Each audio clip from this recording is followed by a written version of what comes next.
Chris Sims, Pro Football Talk Live co-host, NBC Sports NFL analyst. Let's start where we left off with Cooper Kupp.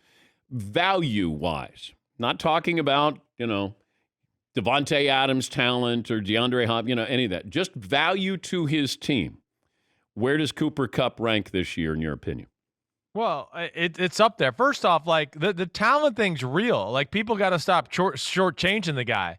What about the talent's not real? How many 50-yard catches do we have to see him run by everybody where we go, you know what, he is fast. I mean, I know he's white and he ran a 4.6 at the combine, but he's fast. But he legitimately is. And you made a great point there with some of the names you talked about. Again, not everybody is great or was taught the right way to run the 40. That's more times or not what happens to those guys. Now, value to the team, Dan, as far as non-quarterbacks are concerned, yeah, it's up there with, I think a Devontae Adams, Deebo Samuel, Jonathan Taylor. I think you put it in that list right there. I'd go, those are probably the three most important quarterbacks in football, really. And, of course, come from that, Shanahan coaching tree where they know how to feature a guy. But he can do everything. I don't know. Have you ever met Cooper Kupp or seen him in person, Dan? No.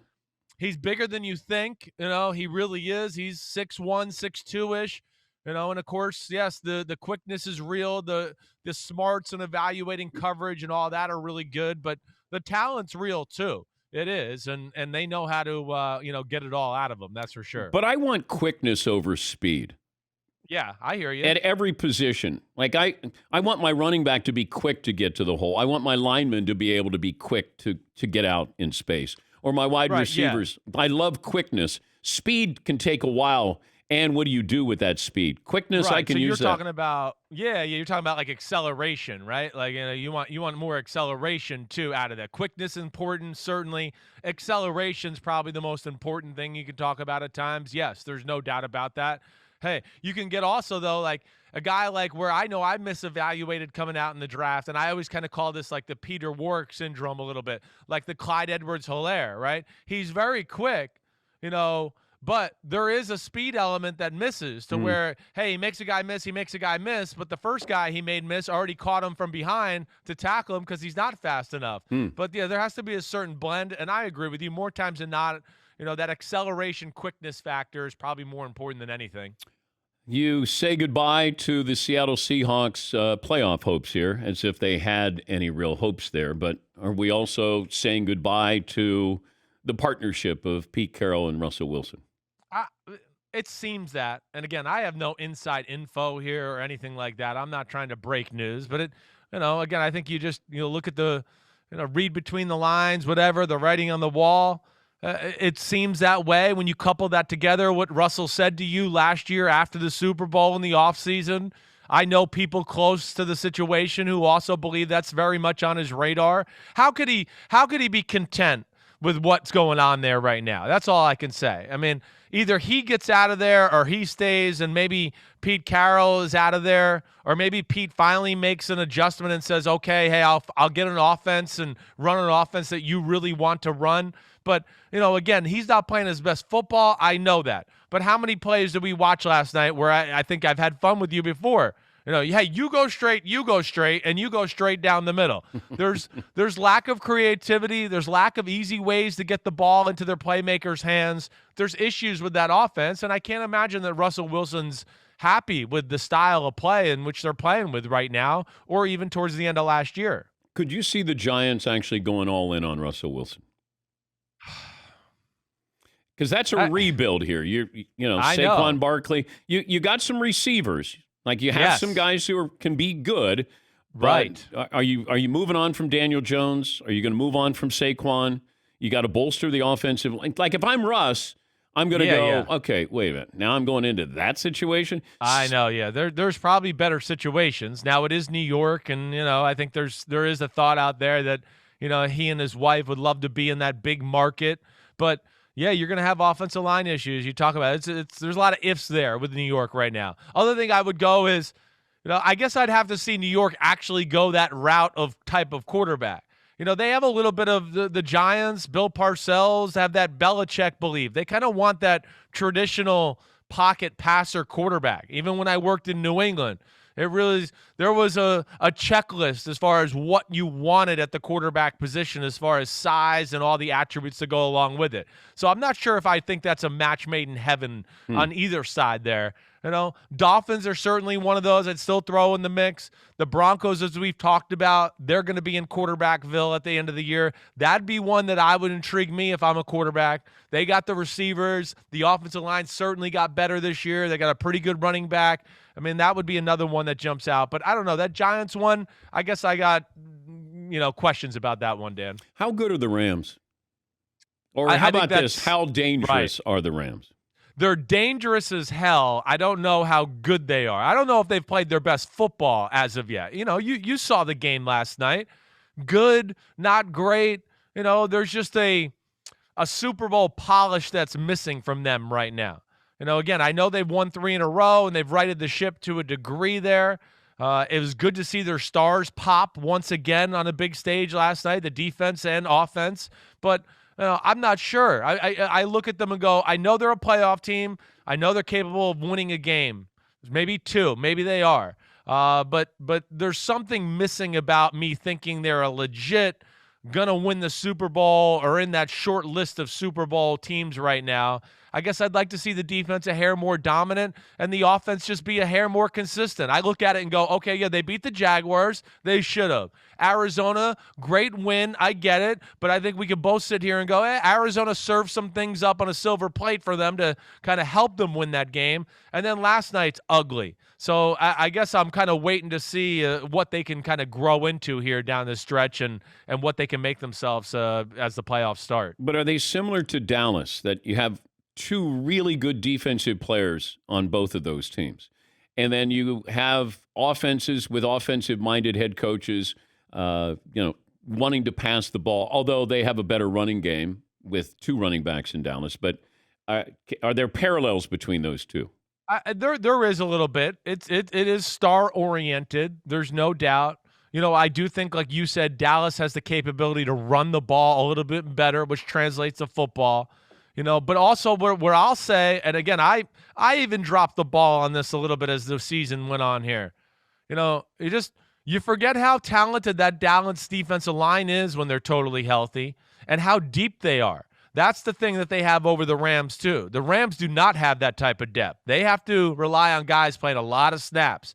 Dallas, they're a legitimate 8 deep on the defensive line, and they can rotate and give you a lot of different combinations, let alone they can make Micah Parsons a defensive lineman at times, too.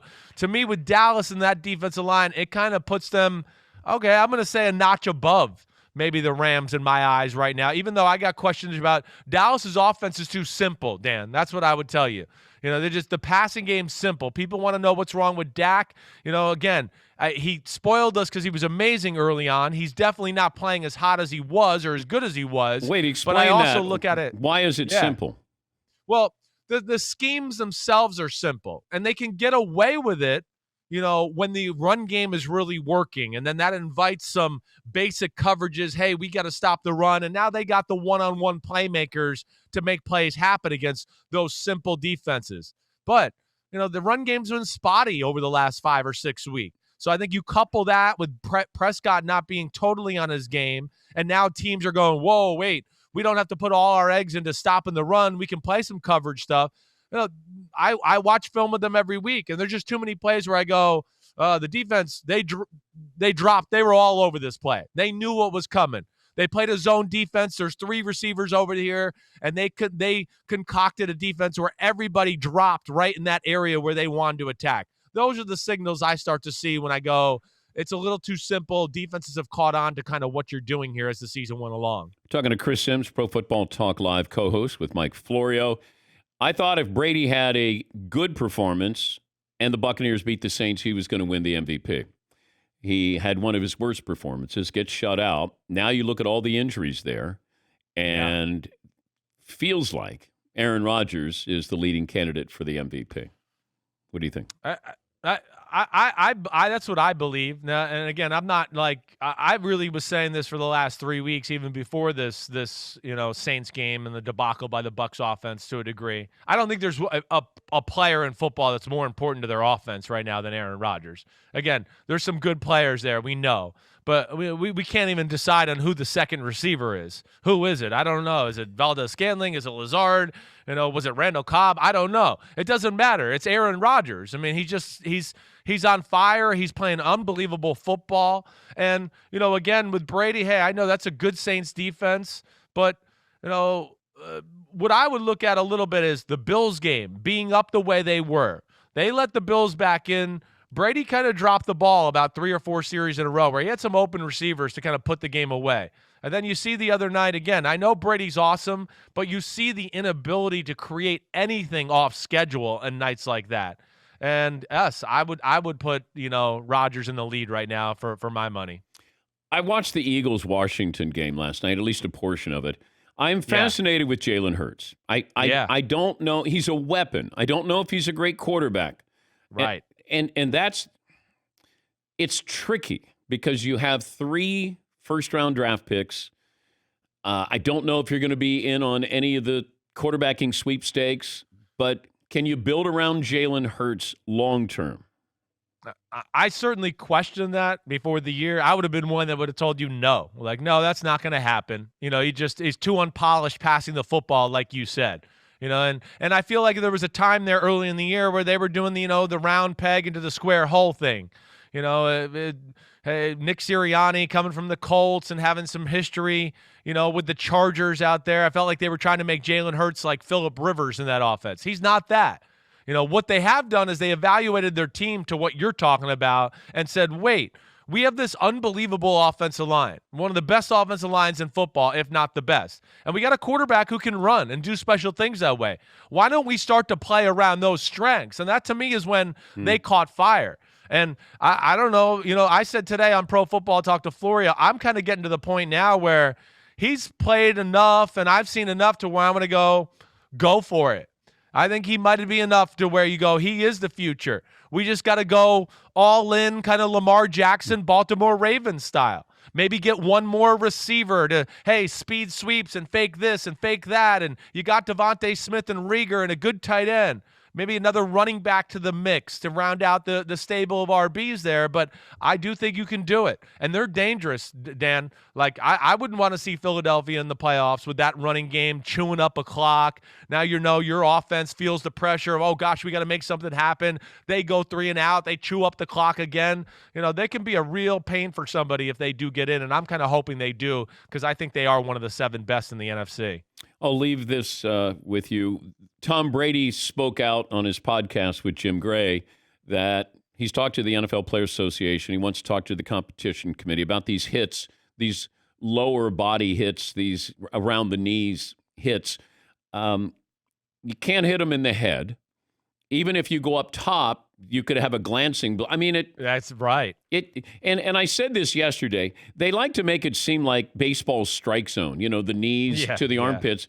That's not what the strike zone is in baseball. It's a circle around your belly button, and that's about it. And that's where we are with football.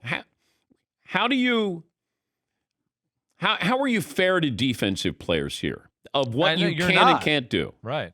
Yeah, you're right. It's not the whole sport's become unfair to defensive players.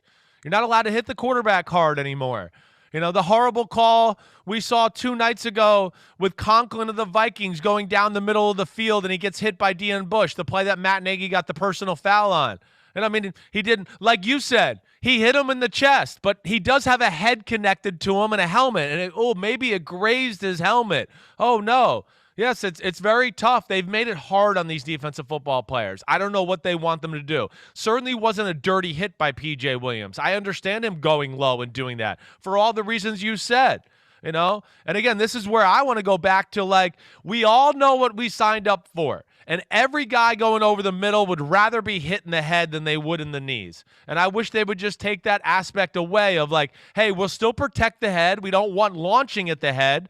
But, again, within reasonable contact and you're aiming to hit the chest, if the head barely hits the guy in the head, okay, we're not calling it. It wasn't aimed. It wasn't a launch at the head to do that. They got to find something because, like Brady is saying, you tear your ACL, that's a big injury for a wide receiver who's, in the middle of his career. Yeah, and it's unfortunate. He's on the last year of his contract. And Yes. But if I'm a defensive player and I'm trying to tackle Gronk, am I going up high? No.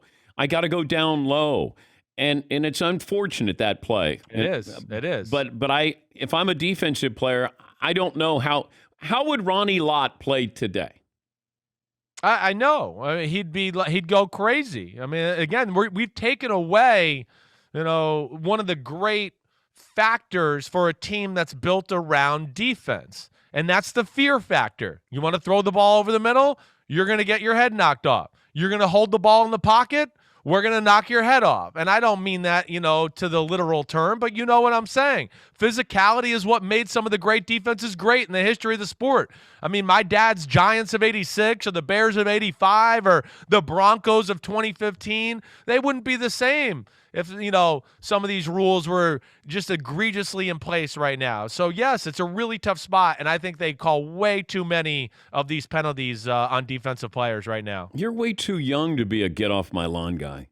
I know, but I am because I'm young, but I'm an old soul as far as football is concerned. And I've watched too many NFL films and watched my dad's old games to go, come on. Like, I want to protect players. I get that. But we've gotten to the point where if a fingernail hits a quarterback, we throw the penalty flag. It's gotten ridiculous here. And to me, you're severely handicapping some of the better defenses in football with the way the game's getting called right now. Yeah, we need to change. It's like instant replay is not instant. It's just replay. And roughing the passer, not every passer gets roughed. Right. But grazing the passer, nothing. We've called it nothing the passer is the phrase I started to use a few weeks ago on PFT. It's called nothing the passer, where you just go, what? Like, he just got hit hard. Where that's not roughing the passer, And again, just too much bad offense being rewarded. Oh, quarterback throws the ball into triple coverage down the middle of the field. Receiver gets hit. It's a penalty and a pass interference. No, it was a horrible decision by the quarterback. I mean, again, we're going to reward. Hey, the left tackle misses a block. Oh, you hit the quarterback too hard. First down offense. We don't care that you were horrible in pass protection. That's what I don't like. That's to me where it's too subjective and too much in the referee's hands right now. Thank you, Chris. You're the man, Dan. Merry Say Christmas. hi to those. Merry Christmas to all those jerks over there, too. All right. McLovin is leaving tomorrow. Tomorrow's his last show. What? Yeah. Oh, my gosh. All right. Well, I'll act like I like McLovin for today then. I'm sorry to see him go because I love him a lot. He's a good dude.